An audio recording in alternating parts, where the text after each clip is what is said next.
Selamat siang anak-anak. Bagaimana kabarnya hari ini? Luar biasa. Miss senang sekali pada jumpa kali ini Miss bisa berjumpa dengan kalian melalui video luring hari ini di kanal. Oke, Miss hari ini sangat sehat dan sangat bersemangat untuk melanjutkan pembelajaran kita hari ini.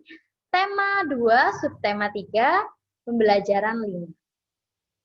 Menuju akhir pekan ini, kalian tetap semangat ya untuk mengikuti pembelajaran kita hari ini. Semoga kalian selalu sehat. Amin.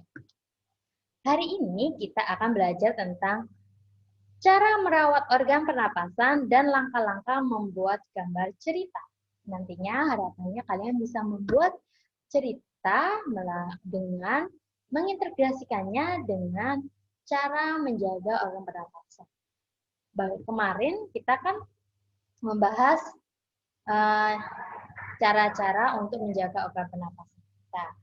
Pada teks di buku modul kalian, di halaman 75, itu juga sudah apa itu namanya? Dimuat beberapa cara agar kesehatan pernapasan kita terjaga. Oke, apalagi di masa pandemi seperti saat ini, kesehatan pernapasan itu sangat utama. Karena apa? Indikasi pasien COVID itu salah satunya terindikasi gangguan pernapasan seperti susah membau ya, lalu mengecap, kemudian itu batuk, pilek, seperti itu. Nah, untuk menghindari hal yang kurang baik, negatif ya, di sini pertama-tama Miss ingin mereview kembali pemahaman kalian tentang cara-cara untuk menjaga organ pernapasan. Yang pasti yaitu kita tetap bergerak ya, maksudnya aktif. Jadi di rumah tidak hanya tidur saja, game saja, oke, diperhatikan. Tapi kita juga harus melakukan hal yang produktif. Salah satunya apa? Di rumah, kalian bisa memaksimalkan waktu kalian untuk berbakti kepada kedua orang tua kalian. Mulai dari membersihkan kamar tidur, kemudian itu menyapu, mengepel, mencuci piring. Kalian boleh melakukan semua itu. Itu adalah saran-saran yang memang diharapkan agar kalian mengoptimalkan di rumah. Bukan berarti di rumah kemudian menjadi pembantu, bukan. Itu adalah kegiatan-kegiatan yang bermanfaat agar tubuh kita yang semulanya aktif tidak lama kemudian menjadi pasif. Itu akan mengurangi kinerja paru-paru kita. Jadi semakin kita bekerja, kinerja paru-paru organ pernapasan kita akan semakin baik. Itu ada salah satu kegiatan ya, tapi bisa juga kalian mau olahraga, itu juga lebih baik ya. Nah, ini bisa pertama ini bergerak WFH. Yang kedua adalah menjaga rumah dari debu. Dengan cara menyapu, mengepel ya. Lalu asupan nutrisi yang cukup. Anak-anak, ketika kalian di rumah, Miss percaya ayah, ibu, mama, papa pasti sudah menyediakan makanan yang cukup, makanan yang bergizi, makanan yang seimbang. Harapannya Miss, kalian selalu menghabiskan nasi di piring kalian ya. Kemudian memelihara tanaman di dalam ruangan. Ini boleh, sangat dianjurkan agar ada pertukaran udara di mana dengan adanya tanaman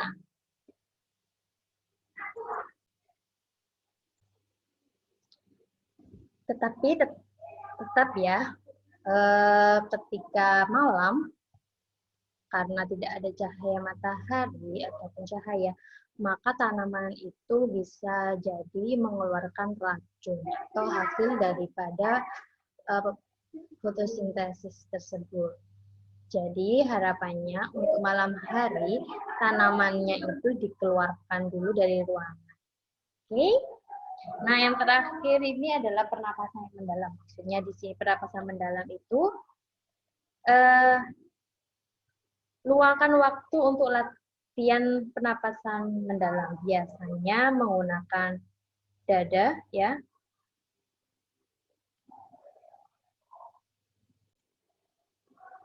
Jadi untuk pernapasan dalam itu kalau kita bernapas sehari-hari menggunakan pernapasan dada, di mana pernapasan dalam ini menggunakan pernapasan perut. Biasanya kita jumpai pada saat sedang yoga ya, apa itu namanya? Ini itu meditasi ya. Jadi otak kita bisa rileks. Dan itu juga mengatur pernapasan di organ pernapasan. Oke, anak-anak. Nah, selanjutnya, setelah kalian memahami bagaimana cara untuk tetap menjaga organ pernapasan kita, saatnya kita akan membahas tentang cara membuat cerita bergambar tentang cara menjaga organ pernapasan. Untuk apa gunanya? Agar si pembaca lebih tertarik untuk membaca isinya. Dan pastinya kita bisa mengedukasi melalui hasil karya kita. Jadi kita berkarya dan juga bermanfaat untuk orang lain. Oke? Anak-anak, Miss akan tampilkan dulu.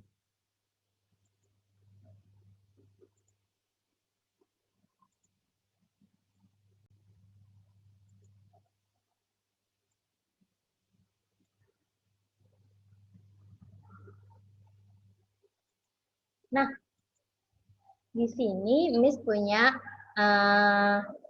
gambar cerita. Di sini ada Bapak. Wah iya, makanya Mahes, kalau makan jangan sambil ngomong, jadi tersedak kan? Iya juga, kenapa bisa begitu ya? Nah, di sini kalian memberikan keterangan. Ada B, ya, di sini B-nya ini adalah yang memberi informasinya.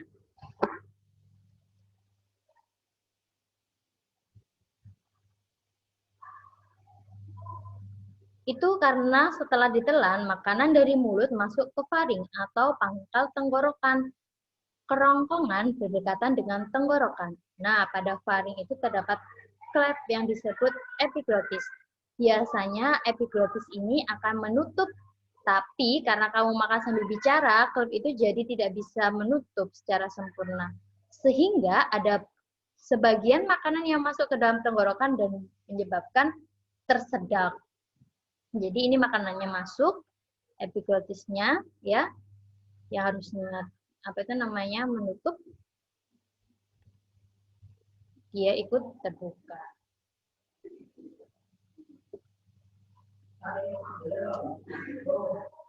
Kalau nggak salah ya, kerongkongan disebut esofagus. Ya kok. Betul, Bud. Pada orang dewasa, panjang esofagus bisa mencapai 25 cm. Proses penelanan makanan di dalam esofagus berlangsung secara ritmis seperti gerakan gelombang. Gerakan seperti ini disebut gerakan peristaltik. Gerakan peristaltik ini akan terus berlangsung sampai usus halus dan usus besar. Oke, anak-anak, dari cerita bergambar yang Miss contohkan ini, harapannya kalian bisa membuat kreasi yang bertajukan tentang menjaga. Ini tadi kan pesannya secara tersirat agar kita tidak makan sambil berbicara karena itu bisa mengganggu organ pernapasan kita. Kita juga bisa saja tertelan makanan dan kemudian kita mengalami kesulitan untuk menghirup oksigen sehingga ketika kandungan oksigen kita menipis akan membuat otak kita akan kekurangan darah dan di situ akan menjadi zona merah alias kondisi yang paling buruk manusia. Baik anak-anak, dari sini kalian bisa membaca langkah-langkahnya yang pastinya mempersiapkan alat dan bahan, menentukan tema, membuat sketsa, dan menyempurnakan gambar dengan ulasan warna sesuai yang kalian inginkan. Tugasnya kalian di halaman 77 membuat gambar cerita atau komik ya. Kemudian warnailah dan cat warna yang telah disiapkan. Kemudian kalian bisa mengumpulkan hasil pekerjaan kalian di Google. Terima kasih. Oke anak-anak, Miss harap kalian semuanya bisa memahami pembelajaran kita hari ini. Sampai jumpa di pembelajaran selanjutnya. See you.